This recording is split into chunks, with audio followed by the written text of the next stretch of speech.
आप सभी को मेरा नमस्कार। निव इंस्टीट्यूट के यूट्यूब चैनल पर मैं अनिल आप सबका बहुत बहुत स्वागत करता हूं और आशा करता हूं कि आप सभी कोविड-19 जैसी महामारी से बिल्कुल स्वस्थ होंगे और साथ ही उम्मीद करता हूं कि आप सभी एक मोटिवेशन के साथ अपनी पढ़ाई को पूरा कर रहे होंगे। तो आज के इस सेशन में ज्योग्राफी की इंपॉर्टेंट क्वेश्चन सीरीज के पार्ट नंबर नेक्स्ट को डिस्कस करेंगे, जिसका पहला प्रश्न आप सभी के सामने है। तो यहाँ पे पहले प्रश्न में आपसे पूछा जा रहा है, हम्बनटोटा बंदरगाह किस देश में स्थित है? इसका जो बिल्कुल राइट आंसर है वो आपके पास है श्रीलंका। हम्बनटोटा एक आपके पास जगह है जो कि आपके पास कहाँ पे, श्रीलंका में। अब यहाँ पे बंदरगाह को क्या बोला जाता है? पोर्ट। पोर्ट क्या चीज है? एक ऐसा क्षेत्र जहां पे आके जो समुद्री जहाज खड़ते हैं उसी को हम क्या नाम दे देते हैं? पोर्ट या फिर बंदरगाह। तो हम्बनटोटा बंदरगाह कहाँ पे? श्रीलंका में। अब आपसे नेक्स्ट आपके पास क्वेश्चन क्या, आपके दिमाग में अभी क्वेश्चन क्या आ रहा है? जोर होगा भाई, हम्बनटोटा की बात क्यों हो रही है यहाँ पे? बोला गया श्रीलंका का एक ऐसा क्षेत्र जो कि 2004 में सुनामी से पूरी तरह से क्षतिग्रस्त हो चुका था। वहां पे सुनामी आई। सुनामी आप सबको पता है सुनामी क्या होती है ना? नीचे कमेंट सेक्शन में लिख के दो जरा, सुनामी क्या होती है। तो बोला 2004 में वहां पे सुनामी आई, जिसके तहत जो हम्बनटोटा एक क्षेत्र था वो पूरी तरह से क्षतिग्रस्त हो गया था।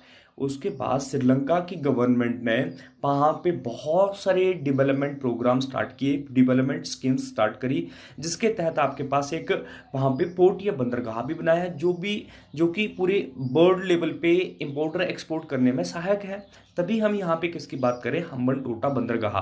तो ये मोस्ट इंपॉर्टेंट क्वेश्चन था और इस क्वेश्चन से हमें एक और इंफॉर्मेशन पता चलती है कि भैया आज के टाइम में जो ट्रेंड चल रहा है वो किस तरह के क्वेश्चंस का चल रहा है। आज के टाइम में जो ट्रेंड चल रहा है वो हमारे जो देश के, जो हमारी कंट्री है ना, इंडिया की बात कर रहे हैं। इंडिया के आसपास जितने भी देश है ना, उन सब के बारे में हमें थोड़ी थोड़ी जानकारी होनी चाहिए। वहाँ का जो आपके पास एक हाईएस्ट पीक है वो कौन सी है? जैसे हमने श्रीलंका की हाईएस्ट पीक के बारे में बात करी थी, वो कौन सी थी? पेड्रो। क्या नाम था उसका? पेड्रो। अच्छा, अब आपसे एक और क्वेश्चन श्रीलंका के बारे में। हमने बहुत बार अपनी क्लासेस में देखा है, श्रीलंका की एक रिवर है, नाम है उनका महाबेली गंगा, जो श्रीलंका की सबसे लंबी रिवर है, ऐसे ये सबसे लंबी नदी है। तो आपको ये सारी जानकारी पता होनी चाहिए। अब अब इस क्वेश्चंस को थोड़ा सा छोड़ो और इसके अकॉर्डिंग जो आपसे क्वेश्चंस पूछे जाते हैं उनको देख लो। बोला क्या, एक आपके पास इंपॉर्टेंट पोर्ट है जिसका नाम है चवाहर पोर्ट। क्या नाम है उसका? CHAVAHAR, Chabahar port. ये चवाहर पोर्ट कहाँ पे बोला गया? देखो, ये ईरान में आपके पास बंदरगाह है, जो कि भारत की सहायता से या भारत के साथ मिलकर ईरान ने यहाँ पे एक बंदरगाह बनाया है। क्लियर है? चवाहर पोर्ट की बात करेंगे। उसके बाद आपके पास यहाँ पे इंपॉर्टेंट क्या बनता है? एक गवादर पोर्ट है। आपसे ऐसा भी पूछा जा सकता है, ये गवादर पोर्ट कहाँ पे है? GWADAR, गवादर पोर्ट कहाँ पे है? ये है पाकिस्तान में, पर बनाया किसने है? ये बनाया है चाइना ने। तो ये आपके पास इंपॉर्टेंट है कि आप सबको पता ही है चाइना अभी किस लेवल की पॉलिटिक्स खेलता है। चाइना चाहता है कि मैं पूरे वर्ल्ड पे, है ना, एक तरह से हुकूमत करूं। तभी वो क्या कर रहा है, जितने भी जो चाइना के साथ लगते देश हैं या गरीब देश, उनको वो लोन लोन या आपके पास जो एक पैसा, ऋण ऋण से उनको अपने चंगुल में फंसा लेता है और ऋण वो देश चुका नहीं पाता है। आस्ता आस्ता चाइना ऋण के बदले वहाँ पे पूरी की पूरी अपनी सत्ता स्थापित कर देता है। तो वही यहाँ पे चल रहा है और बहुत सारे रीजंस देखने को मिलते हैं कि जो आपके पास गवादर पोर्ट है वो पाकिस्तान ने या चाइना ने पाकिस्तान में क्यों बनाया, क्योंकि वो इंडिया को मॉनिटर करना चाहता है। श्रीलंका में भी उसकी बहुत ज़्यादा गतिविधियां देखने को मिली, है ना। तो ये सारे बहुत सारे रीजंस हैं, हमें इसके बारे में नीच पढ़ना है। बस हमें अभी क्या देखना है, गवादर पोर्ट क्या कहाँ पे है, चवाहर पोर्ट कहाँ पे है, उसके बाद हम्बनटोटा बंदरगाह कहाँ पे है। क्लियर है ये सारी चीज़ें? अब इसी क्वेश्चंस के अकॉर्डिंग बहुत सारे क्वेश्चंस बनते हैं इंडिया से। इंडिया से पहला क्वेश्चन मैं आपसे पूछता हूं। बोले गया सबसे पुराना बंदरगाह, भारत का सबसे पुराना बंदरगाह, मैं लिख रहा हूं यहां पे कोलकाता। अब मैं आपसे पूछता हूं, बोला गया इंडिया का सबसे बिगेस्ट पोर्ट, सबसे व्यस्त जो आपके पास बंदरगाह है, हर किसी को पता होना चाहिए। अब तो हमने बहुत बार बात कर ली इसके बारे में, पैराडीप की बात करी जाती है। क्या नाम है? पैराडीप। अगर इंडिया का सबसे बड़ा कंटेनर पोर्ट की बात करी जाए, वो आपके पास है पंडित जवाहरलाल नेहरू पोर्ट, जो कि आपके पास कहाँ पे? महाराष्ट्र में। अगर मैं इंडिया के सबसे बड़े बंदरगाह की बात करूं तो वो आपके पास है विशाखापट्टनम। अब मैं आपसे क्वेश्चन पूछना चाहता हूं, जो विशाखापट्टनम बंदरगाह है वो कौन से राज्य में है? पंडित जवाहरलाल नेहरू बंदरगाह है वो कौन से राज्य में है? ये सारी जानकारी आप नीचे कमेंट सेक्शन में लिख के दो। Next question, Vikramshila Ganga dolphin अभियान कहाँ है? मोस्ट इंपॉर्टेंट क्वेश्चन है। देखो आपके पास जो वाइल्ड लाइफ सेंचुरीज होती है उसी को हम बोलते हैं वन्य जीव अभयारण्य। तो यहाँ पे विक्रमशिला गंगा डॉल्फिन अभयारण्य आपके पास है, वो है भागलपुर। और भागलपुर आपके पास ये कहाँ पे, बिहार। कहाँ कहाँ पे ये, बिहार। तो आप सबको ये चीज़ें पता होनी चाहिए। अब आपसे मैं एक क्वेश्चन पूछना चाहता हूँ, मेरे को जल्दी से कमेंट सेक्शन में लिख के दो। बोला गया कि अगर मैं पूरे इंडिया की पॉपुलेशंस की बात करूँ, सबसे ज़्यादा कौन सी स्टेट की है? अगर मैं पूरे इंडिया की पॉपुलेशन डेंसिटी की बात करूँ तो सबसे ज़्यादा कौन सी स्टेट की है? दो क्वेश्चंस मेरे को लिख के दे दो। क्लियर है? तो बोला क्या, विक्रमशिला गंगा डॉल्फिन अभयारण्य आपको पता होना चाहिए। अभियान नहीं, अभयारण्य है। अभयारण्य समझते हैं ना क्या होता है? जो सेंचुरी, वाइल्ड लाइफ सेंचुरी जिसके बारे में बात करते हैं, भागलपुर। क्लियर है? बिहार। नेक्स्ट, भारत का एकमात्र सक्रिय ज्वालामुखी कौन से द्वीप में स्थित है? मोस्ट इंपॉर्टेंट क्वेश्चंस, बहुत बार क्वेश्चन पेपर में पूछा गया है। देखो बोला गया, जैसे आप एक वॉल्केनो वाला टॉपिक पढ़ते हैं ना सभी, है ना? वॉल्केनो आप सबको पता है, 3 तरह के वॉल्केनो पाए जाते हैं पूरे वर्ल्ड में। एक नंबर 1 पे आपके पास है एक्टिव वॉल्केनो, नंबर 2 पे आपके पास डोरमेंट वॉल्केनो है, एक आपके पास जो शांत ज्वालामुखी है वो आपके पास देखने को मिलता है ना? तो बोला गया भारत में ना केवल 2 ही ज्वालामुखी हैं। सुनते रहना मेरी बात, मैं क्या बोल रहा हूँ। इंडिया में ओनली आपके पास 2 वोल्केनो है, एक उसमें से एक्टिव वोल्केनो है, एक आपके पास डोरमेंट वोल्केनो है। एक्टिव वोल्केनो वो वोल्केनो या वो ज्वालामुखी है जिसमें से हमेशा आग या हमेशा उसमें से जो आपके पास लावा है वो निकलता रहेगा, है ना? उसको बोल जाता है एक्टिव ज्वालामुखी या फिर सक्रिय ज्वालामुखी। एक आपके पास है डोरमेंट ज्वालामुखी। डोरमेंट ज्वालामुखी का मतलब होता है प्रसूप जिसको बोलते हैं ना, जिसका मतलब क्या होता है कि ना अभी इसमें आपके पास कोई ज्वालामुखी उजागर है, ना कभी लास्ट में इतिहास में देखने को मिला, पर आशंका लगाई जाती है कि कभी वर्तमान में कभी आपको देखने को मिल सकता है ना? या फिर भविष्य में, है ना, आने वाले फ्यूचर में आपको ये चीज यहाँ पे कोई वोल्केनो देखने को मिल सकता है। तो भारत में केवल 2 है। तो बोला गया ये जो भारत में ना एकमात्र एक्टिव वोल्केनो ये वाला जो है ना वो कौन सा है? याद रखना, वो आपके पास है बेरन आइलैंड। कहाँ पे है वो? बेरन आइलैंड या आइलैंड या फिर आपके पास बेरन द्वीप की बात करी जाती है। तो ये आपके पास इंपॉर्टेंट था। और बेरन आइलैंड ये कहाँ पे है? जो हमारा यहाँ पे दक्षिणी जो भारत है, यहाँ पे आपके पास अंडमान एंड निकोबार चलता है।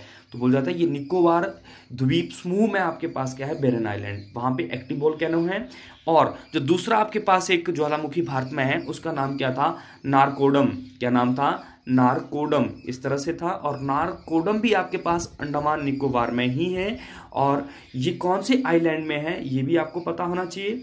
बोला जाता है ये भी आपके पास निकोबार आइलैंड में ही है। तो ये सारी चीज़ें आपके लिए इंपॉर्टेंट थी, आप सबको ये चीज़ें पता होनी चाहिए। भारत में केवल 2 ही ज्वालामुखी हैं, जो कि कहाँ पे? अंडमान एंड निकोबार में।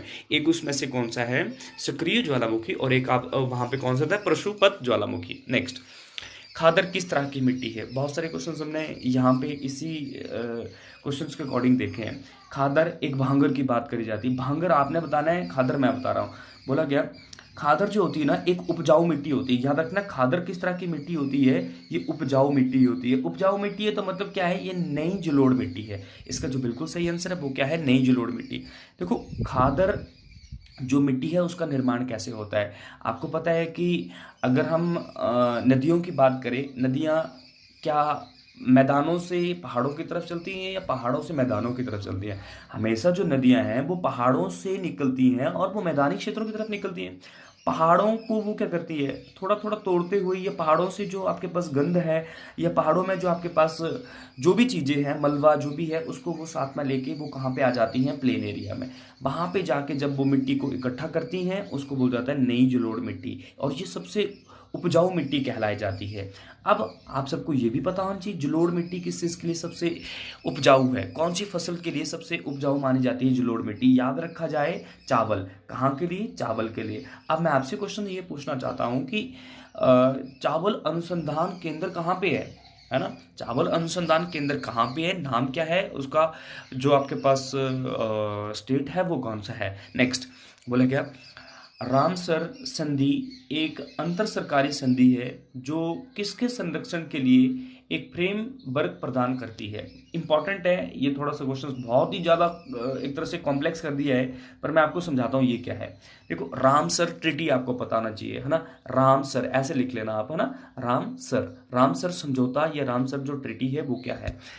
देखो बोला क्या, बढ़ता हुआ उद्योगीकरण, इंडस्ट्रियलाइजेशन आज के टाइम में आपको पता है बहुत ज़्यादा देखने को मिल रहा है, शहरीकरण बहुत ज़्यादा देखने को मिल रहा है। उससे क्या हो रहा है कि जो हमारी झीलें थी, झीलों में जो झीलों का पानी है वो प्रदूषित हो रहा है इंडस्ट्रियलाइजेशन से, है ना, क्योंकि जो आपके पास उद्योग है, कारखाने हैं, उनका जो गंद है वो पानी या झीलों में, नालों में फेंक दिया जाता है, जिससे क्या हो रहा है कि हमारा जो ग्राउंड वाटर है ना, ग्राउंड वाटर जो है वो पूरा का पूरा पोल्यूटेड हो रहा है। तो मतलब सिंपल सा आपको यहाँ पे याद रखना है कि यह वेटलैंड्स, आर्द्र भूमि जो आपके पास एक विषय है, या नम भूमि जिसे बोला जाता है ना, उसी से संबंधित आपके पास एक क्या है, समझौता है, या फिर आपके पास एक ट्रीटी है। देखो, आप सबको पता होना चाहिए आर्द्र भूमि क्या होती है।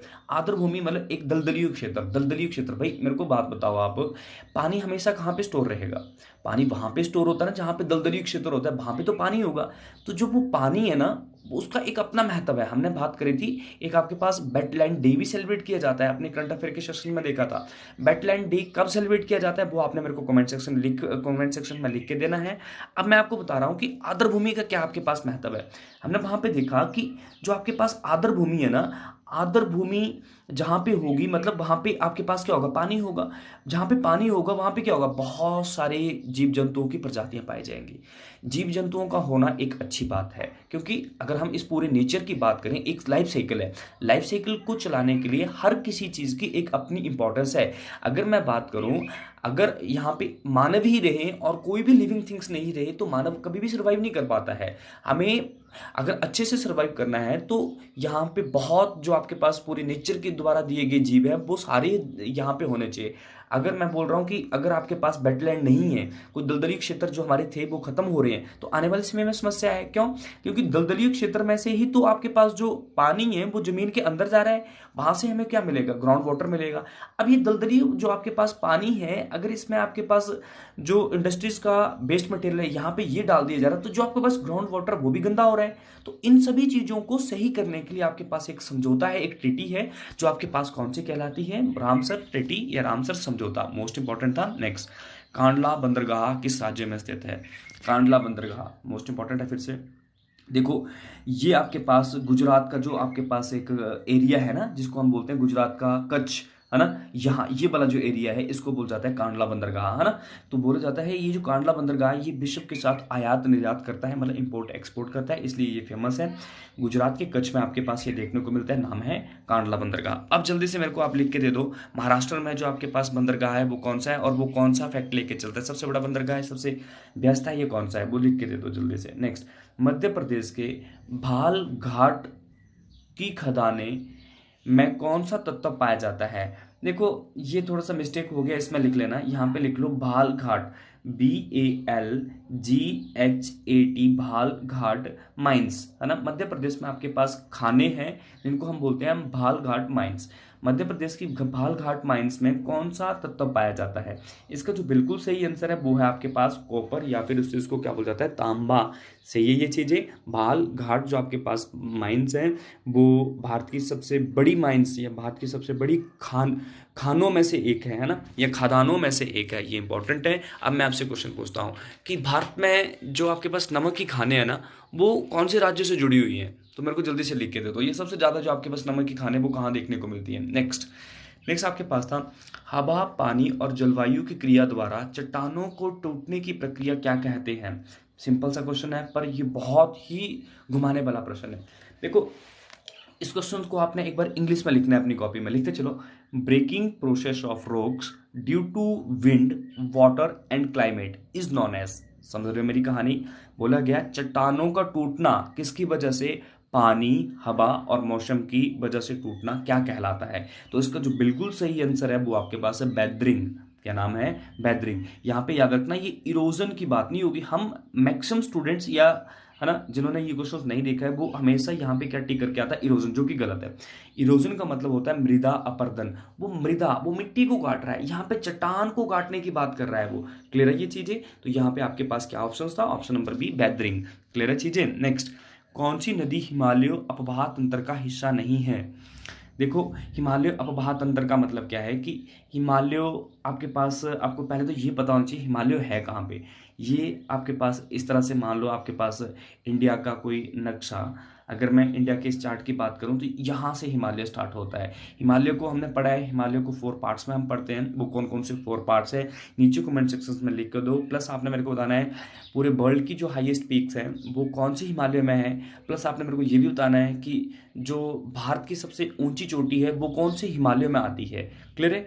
नेक्स्ट, तो अब बोला जाता है ये हिमालय है ना, अब मेरे को बोला यहाँ पे क्वेश्चन में क्या पूछा गया, बोला हिमालय में कौन सा अपवाह तंत्र नहीं। अपवाह तंत्र का मतलब क्या होता है कि कौन सी नदी यहाँ से नहीं निकल रही है हिमालय से। भाई सिंधु, भाई हिमालय यहाँ से निकलती है ना, पढ़ा है ना आपने, मानसरोवर से निकलती है। उसके बाद ब्रह्मपुत्र, ब्रह्मपुत्र ये ब्रह्मपुत्र है, ब्रह्मपुत्र आप सबको पता है यहाँ तिब्बत से ही निकलती है, इस तरह को आती है वो। गंगा, गंगा भाई आप सबको पता उत्तराखंड से होते हुए यहाँ पे आती है, तो उत्तराखंड तो आपके पास कहाँ पे है, वो आपके पास हिमालय में ही है। तो इसका जो बिल्कुल राइट साइड सही आंसर वो है नोटा। अगर आपसे यहाँ पे दक्षिण भारत की कोई नदी पूछी जाती है ना, जैसे नर्मदा, गोदावरी, तो वहां पे आंसर होता है यहाँ, है ना। तो नोटा आपके पास बिल्कुल राइट आंसर है। नेक्स्ट बोला गया कायल क्या होता है। इसमें आप ये लिख लेना, but is KAYAL, geography term में बोला गया KAYAL क्या है। अब मैं इसको आपको बढ़िया से समझाता हूं। इसका आप पहले आंसर लिख लो। इसका मतलब होता है अप्रव अप्रवाही अप्रवाही जल। अप्रवाही जल, ये थोड़ा सा मिस्टेक है लिखने में, इसको ठीक कर लेना। अप्रवाही जल, या इसको हम क्या बोल सकते हैं, back waters, VACK waters, WATERS। बहुत सारे क्वेश्चंस ऐसे बनते हैं और हमने अभी तक पता नहीं कितने क्वेश्चंस इस तरह के डिस्कस कर लिए हैं। मैं आप सबको बार बार क्लियर कर रहा हूँ, अगर जिसको ज्योग्राफी बढ़िया से अपनी तैयार करनी है उनको क्या काम करना पड़ता है कि जितने भी प्रीवियस ईयर क्वेश्चंस हैं उनको बस पढ़ लो बढ़िया से, है ना, बढ़िया से समझ लो, फिर कभी भी आपको दिक्कत नहीं आएगी इस पोर्शंस में। तो देखो, अगर मैं बैक वाटर्स की बात करूँ ना, वो हमें समझना है वो होता क्या है। यहाँ पे देखो, ये आपके पास मान लो कोई ओशन या कोई आपके पास सी, है ना, समुद्र, और यहाँ पे आपके पास ये जो क्षेत्र है, ये जो बीच वाला क्षेत्र है, यहाँ पे आपके पास मान लिया एक आपके पास समुद्र, ये समुद्र, ये वाला हिस्सा आपके पास समुद्र वाला हिस्सा है, और यहाँ पे आपके पास यहाँ पे जमीन है ना, यहाँ पे रेत है मान लो। अब जैसे समुद्र की लहरें आपके पास ऐसे यहाँ को आगे की तरफ चलेंगे ना, जमीन की तरफ आपके समुद्र की लहरें चलती है ना। अब कुछ लहरें जो होती है इस रेत की जो आपके पास जगह है उसको पार करके वो यहाँ पे चली जाती है ना। तो ये जो यहाँ पे आपके पास पानी है वो एक खड्डे में जम जाता है। अब बोला जाता है इसी ये जो समुद्र का पानी अब अलग हो चुका है, जो लहरों का पानी अलग हो चुका है, इस तरफ आ चुका है ना, उसी को हम क्या बोलते हैं, KAYAL या फिर केआल। ये इंपॉर्टेंट क्वेश्चन था, आप सबको पता होना चाहिए। नेक्स्ट, भारत के किस भाग में उष्णकटिबंधीय सदाबहार वन पाए जाते हैं। देखो, आपके पास जो उष्णकटिबंधीय सदाबहार वन है वो बोला जाता है पाए जाते नहीं पाए जाते हैं, पूछ रहा है ये। अब आपको ये पता करना है कि उष्णकटिबंधीय सदाबहार वन क्या होते हैं। उष्णकटिबंधीय का मतलब होता है कि ऐसे वन जहाँ पे हमेशा वर्षा होती रहेगी, प्लस उन वनों की जो आपके पास लंबाई होती है वो काफ़ी ऊंचे ऊंचे यहाँ के पेड़ पौधे होते हैं। उष्णकटिबंधीय सदाबहार वनों में आपको तरह तरह की जैव विविधता देखने को मिलती है, बायोडाइवर्सिटी वहाँ पे सबसे ज़्यादा देखने को मिलती है। क्लियर है। तो आप सबको ये पता होना चाहिए, बोला गया भारत में, बोला ऐसा कौन सा क्षेत्र जहाँ पे उष्णकटिबंधीय सदाबहार वन नहीं पाए जाते हैं। अगर हम बात करें इसका, तो इसमें आप याद रखना पूर्वी घाट। पूर्वी घाट में आपके पास कुछ पाए जाते हैं, मैं ऐसा नहीं बोलूंगा नहीं पाए जाते हैं, पर बहुत ही कम पाए जाते हैं यहाँ पे। ये वाला जो आपके पास एरिया है उड़ीसा जैसे क्षेत्रों में पाए जाते हैं, पर और अगर मैं ईस्टर्न घाट की बात करूँ, यहाँ से यहाँ तक जो आपके पास पूरा एरिया है, इस चीज को हम बोलते हैं ईस्टर्न घाट। यहाँ पे सबसे कम उष्णकटिबंधीय सदाबहार वन पाए जाते हैं। तो इसका बिल्कुल सही आपके पास क्या था, पूर्वी घाट या ईस्टर्न घाट। अब मैं आपसे क्वेश्चन पूछना चाहता हूँ, लास्ट टाइम हमने देखा था पूर्वी घाट की सबसे ऊंची चोटी कौन सी है, प्लस पश्चिमी घाट की सबसे ऊंची चोटी कौन सी है। ये सारे क्वेश्चन जल्दी से कमेंट सेक्शन में लिख के दे दो। नेक्स्ट, अजंता और एलोरा की गुफा भारत के निम्न में से किस राज्य में स्थित है। बहुत बार क्वेश्चन ये पेपर में पूछा गया है। इसका बिल्कुल सही आंसर है महाराष्ट्र। महाराष्ट्र नहीं आएगा पेपर में तो वहां पे लिखा गया होगा औरंगाबाद। क्या लिखा गया होगा, औरंगाबाद। मेरे को बताना है औरंगाबाद में किसका मकबरा है, जल्दी से इतिहास वाले बताओ जरा, है ना, औरंगाबाद में किसका मकबरा है। नेक्स्ट, अब आपके दिमाग में ये चलता होगा भाई अजंता और एलोरा की गुफाओं को क्यों जाना जाता है। बोल जाता है यहाँ पे ना 3 धर्मों से संबंधित गुफाएं हैं। नंबर 1 बौद्ध धर्म, नंबर 2 पे हिंदू धर्म, नंबर 3 पे जैन धर्म। इन सबसे संबंधित यहाँ पे गुफाएं हैं, मंदिर भी हैं। तो बोल जाता है ये आपके पास वर्ल्ड हेरिटेज साइट्स में भी आपके पास इसको इन्वॉल्व किया गया वर्ल्ड हेरिटेज साइट्स। आप समझते हो ना, विश्व धरोहर जो आपके पास स्थल होते हैं, है ना, तो इनको वर्ल्ड हेरिटेज की जो लिस्ट में डालते हैं, हाँ, वो कौन डालता है? एक ऑर्गेनाइजेशन है यूनेस्को। यूनेस्को के द्वारा ही वर्ल्ड हेरिटेज साइट आपके पास डाली जाती है ना। अब मैं आपसे क्वेश्चन पूछना चाहता हूँ, जल्दी से रिवाइज करो वाला। यूनेस्को, यूनेस्को की फुल फॉर्म क्या है? यूनेस्को जो संगठन है उसका हेडक्वार्टर कहाँ पे है? यूनेस्को के प्रेजेंट टाइम में हेड कौन है? यूनेस्को की स्थापना कब करी गई है? सारे क्वेश्चंस मेरे को जल्दी से कमेंट सेक्शन में लिख के दो, क्योंकि हम अपनी वीडियोस में देख चुके हैं, बहुत बार पढ़ चुके हैं इस टॉपिक को। और जिन स्टूडेंट्स ने ये वीडियोस नहीं देखी वो कमेंट सेक्शन में जाके लिंक को फॉलो करो, वहाँ पे आपको सारी चीज़ें देखने को मिलेंगी। वहाँ पे आपको इस तरह का कोई जो हमारा इंटरनेशनल ऑर्गेनाइजेशंस का एक वीडियो लेक्चर है वो आपको मिल जाएगा। तो अजंता और एलोरा की बात हो रही है, बट भाई बोला वर्ल्ड हेरिटेज साइट है, तो भाई ये कहीं कहीं इंपॉर्टेंस लेके चलती है। और इसमें सबसे इंपॉर्टेंट क्या है, बोला जाता है कि ये प्राचीन काल का आपके पास एक फेमस स्थल है, फेमस आपके पास है ना एक प्लेस है। प्राचीन काल मतलब ये इतिहास लगभग 10वीं और 12वीं सदी के आसपास इसको बनाया गया था। नेक्स्ट, उष्णकटिबंधीय घास के मैदान स्थान का निम्न में से कौन सा युंगम सही है? देखो क्या बोला गया, उष्णकटिबंधीय घास के मैदान कौन से होते हैं? ऐसे ही घास के मैदान जहाँ पे गर्मी रहती है, वर्षा लगातार होती रहती है, उनको हम बोलते हैं उष्णकटिबंधीय घास के मैदान। तो इसमें पूछा गया कि ये जो आपके पास जैसे यहाँ पे लिखा है सवाना, क्या सवाना बोला अफ्रीका में ही है? इस तरह से आपको अरेंज करने थे, पर यहाँ पे मैंने लिखा नहीं था, यहाँ पे मैं लिख देता हूँ अभी क्या है। पर पहले तो आप स्टेपी को काट दो, स्टेपी इसमें होगा ही नहीं। क्यों? क्योंकि स्टेपी एक शीतोष्ण कटिबंधीय आपके पास क्या है, शीतोष्ण कटिबंधीय घास घास का मैदान है, तो ये आपके पास यहाँ पे नहीं होना था। अब देखो यहाँ पे हम अभी सारे जो आपके पास उष्ण कटिबंधीय घास के मैदान है वो कंप्लीट करते हैं। ये है कंपोज, CAMPOSE कंपोज था। कंपोज आप सबने पढ़ा है, ब्राजील में बहुत बार हम अपनी रेगुलर क्लासेस में से इसको डिस्कस कर चुके हैं। उसके बाद था लानोस, लोस या लानोस इसको बोल देते हैं। ये आपके पास था वेनेजुएला प्लस कोलंबिया में। कहाँ पे है ये? वेनेजुएला प्लस कोलंबिया, इन दोनों में आप जो आपके पास घास के मैदान होते हैं उष्णकटिबंधीय, उनको बोला जाता है लानोस। अफ्रीका में घास के मैदानों को क्या बोला जाता है? सवाना। पर वो कौन से घास के मैदान है? उष्णकटिबंधीय घास के मैदान। अब इसी तरह से हमने शीतोष्ण कटिबंधीय घास के मैदान भी पढ़े हैं, वो आपको यहाँ पे लिख लेने हैं। नंबर 1 पे तो स्टेपी लिख लो। स्टेपी आपके पास कहाँ पे है? एशिया प्लस यूरोप में आपके पास जो घास के मैदान होते हैं शीतोष्ण कटिबंधीय, उनको हम क्या नाम देते हैं? स्टेपी।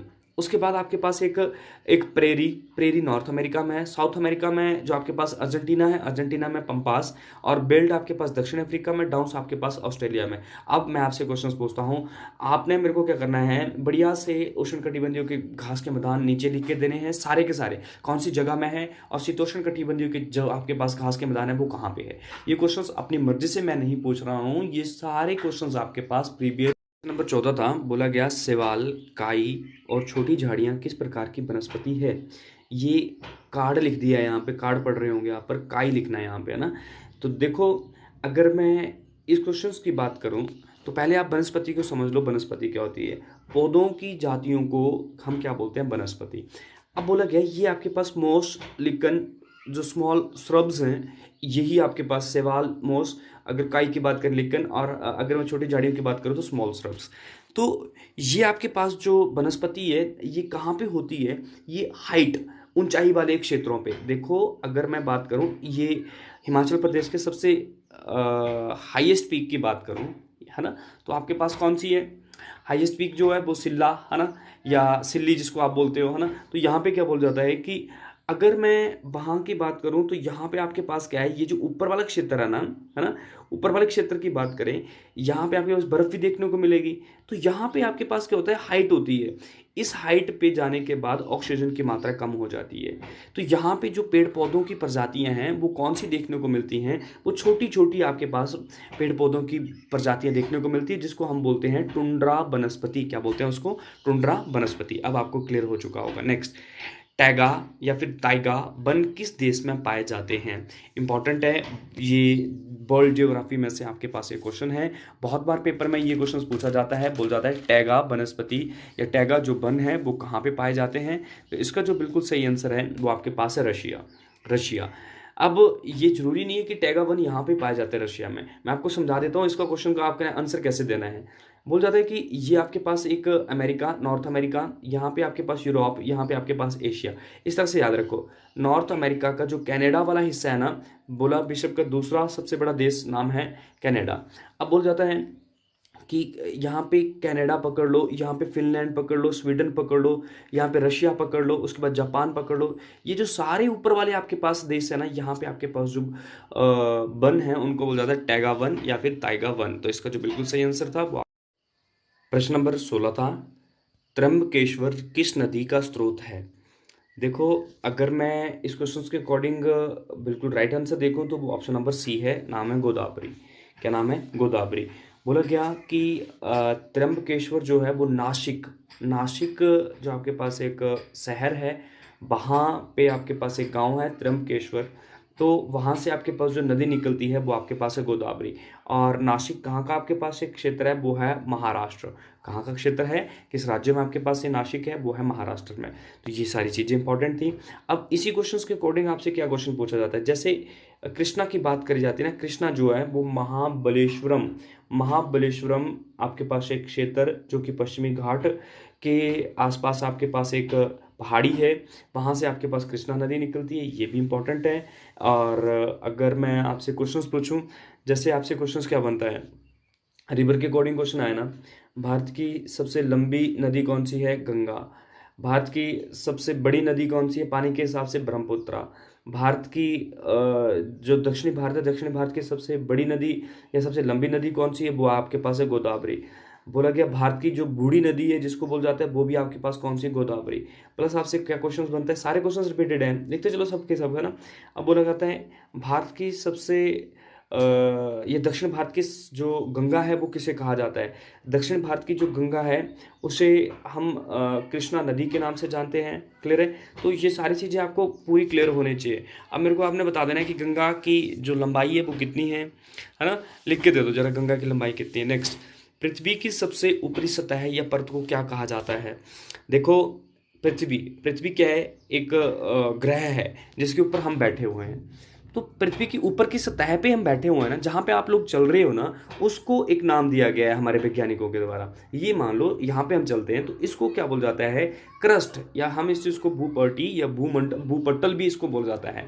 CRUST, crust. इसके अंदर भी आपके पास एक लेयर, एक परत है जिसको हम क्या बोलते हैं? मेंटल। इसके अंदर भी एक लेयर है जिसको हम क्या बोलते हैं? कोर। तो आपको ये सारी चीज़ें ध्यान रखनी है। नेक्स्ट, कौन सी ठंडी महासागरीय जलधारा है? देखो, अगर मैं यहाँ पे देखूँ क्वेश्चन तो ये बिल्कुल सिंपल सा क्वेश्चन पूछ लिया गया था, लेब्राडोर। क्या नाम है? लेब्राडोर, जो आपके पास एक ठंडी जलधारा है जो कि नॉर्थ अटलांटिक महासागर से चलती है। क्लियर है? तो ये इंपॉर्टेंट था, लेब्राडोर। नेक्स्ट, नाथुला और जैल्पा दर्रा किस पर्वत श्रृंखला में स्थित हैं? आपने पहले मेरे को ये बताना है ना, मैं इसका क्वेश्चन आपको डायरेक्ट बताता हूँ। हिमालय। नाथुला और जैल्पा दर्रा किस पर्वत श्रृंखला में स्थित है? हिमालय में। अब देखो, ये हिमालय में कैसे स्थित है? क्योंकि ये सिक्किम में है। ये नाथुला दर्रा और जैल्पा दर्रा जो है ना वो सिक्किम में है। तो सिक्किम आपको पता है ना, ये वाला जो हिस्सा है, अगर मैं भारत की बात करूं तो ये वाला हिस्सा ही तो हमारे पास सिक्किम है। ये यहाँ, ये हिमालय यहाँ से है और ये वाला हिस्सा आपके पास सिक्किम है। तो यहीं पे तो आपके पास क्या है? नाथुला और जैल्पा दर्रा। तो पूछा गया ये कौन से पर्वत श्रृंखला में है? आपके पास है हिमालय। अब मेरे को जल्दी से आप बता दो, हिमालय पर्वत श्रृंखला की सबसे ऊंची चोटी कौन सी है? सुनते चलो, हिमालय पर्वत श्रृंखला की सबसे ऊंची चोटी कौन सी है पूरे विश्व में? अरावली पर्वत श्रृंखला की सबसे ऊंची चोटी कौन सी है? अरावली पर्वत श्रृंखला है कहाँ पे? विंध्याचल पर्वत श्रृंखला, ये जिसको हम बोलते हैं विंध्या पर्वत श्रृंखला। हमने इसकी भी सबसे ऊंची चोटी देखी है, वो भी मेरे को जल्दी से नीचे लिख के दिखाओ। उसके सह्याद्री पर्वत श्रृंखला की सबसे ऊंची चोटी कौन से? सारे क्वेश्चन हम बहुत बार देख चुके हैं, आपका काम बनता है इसको बढ़िया से नीचे कमेंट सेक्शन में लिख के दें। नेक्स्ट, पौधों के बीच की भूमि घास फूस की एक जैविक परत से ढकी होती है। यह मिट्टी की नमी को बनाए रखने के लिए सहायक होता है। इस प्रक्रिया को क्या कहा जाता है? मैं आपको बता देता हूं कि इसका बिल्कुल जो सही आंसर है वो है मल्चिंग। MULCHING। मिस्टेक है स्पेलिंग में, वो थोड़ा सा एडजस्ट कर लेना। मल्चिंग। देखो, मल्चिंग क्या है? मान लो यहाँ पे हमने, इस जगह पे हमने किसी चीज़ की पैदावार करी। मान लो हमने गोभी का कोई खेती कर ली है। अब गोभी की खेती करने के लिए हमें थोड़ी मॉइस्चर चाहिए, नमी चाहिए। तो हम क्या करते हैं? प्लास्टिक ही इसके ऊपर लगा देते हैं। मान लो जहाँ पे हमारे पास गोभी लगाई हुई है ना, इस जो लाइन में हम गोभी लगा के बैठे हुए हैं, वहाँ पे एक प्लास्टिक की परत लगा देते हैं। ये प्लास्टिक क्यों? जब आपके पास सूर्य की रोशनी इसमें पड़ेगी तो क्या होगा? आपके पास नीचे जो पानी होगा ना, जो जमीन के अंदर पानी होगा, वो आपके पास कहाँ पे टकराएगा? टकराएगा, प्लास्टिक में टकराएगा और वो फिर से वो कहाँ पे चला जाएगा, नीचे ज़मीन में ही रहेगा। तो मतलब नमी जो है वो उसमें बनी रहेगी। तो उस प्रोसेस को हम क्या बोलते हैं, मल्चिंग, क्या बोल जाता है उस चीज़ को, मल्चिंग। तो मोस्ट इंपॉर्टेंट क्वेश्चन था ये, इसके बारे में आपको जानकारी होना बहुत ही जरूरी है।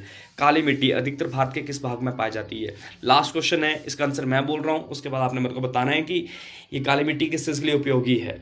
देखो, काली मिट्टी जो है ना वो पेनिनसुलर या प्रायद्वीपीय पठार में पाई जाती है। प्रायद्वीपीय पठार क्या है, या प्रायद्वीपीय भारत पढ़ लेना। प्रायद्वीपीय हमने पढ़ा है ना, जो ऐसे क्षेत्र जो तीनों ओर से घिरा हुआ है पानी से, एक नंबर 1, नंबर 2, नंबर 3। तो प्रायद्वीपीय भारत कौन सा होगा? हमारा दक्षिण भारत। दक्षिण भारत में हमारे पास काली मिट्टी पाई जाती है। ये दक्कन के पठार, आप याद रख लेना, दक्कन के पठार। तो इसका बिल्कुल सही आंसर मैंने आपको बता दिया है। अब हर किसी स्टूडेंट को हॉनेस्टली एक क्वेश्चन का आंसर देना है कि काली मिट्टी कौन सी फसल के लिए सबसे यूजफुल है, प्लस जलोढ़ मिट्टी कौन सी फसल के लिए सबसे यूजफुल है। तो आज के लिए ये जो आपके पास क्वेश्चन सीरीज के जितने भी इंपॉर्टेंट क्वेश्चंस थे वो आपके सामने हैं। और जो स्टूडेंट इस वीडियो को पहली बार देख रहे हैं और आपको लग रहा है कि ये वीडियोस आपके लिए हेल्पफुल हो सकती हैं और आप हमारे साथ लगातार बने रहना चाहते हो, तो प्लीज़ सब्सक्राइब बटन को जरूर प्रेस करें। ओके जी, थैंक यू, धन्यवाद, मिलते हैं नेक्स्ट वीडियो में।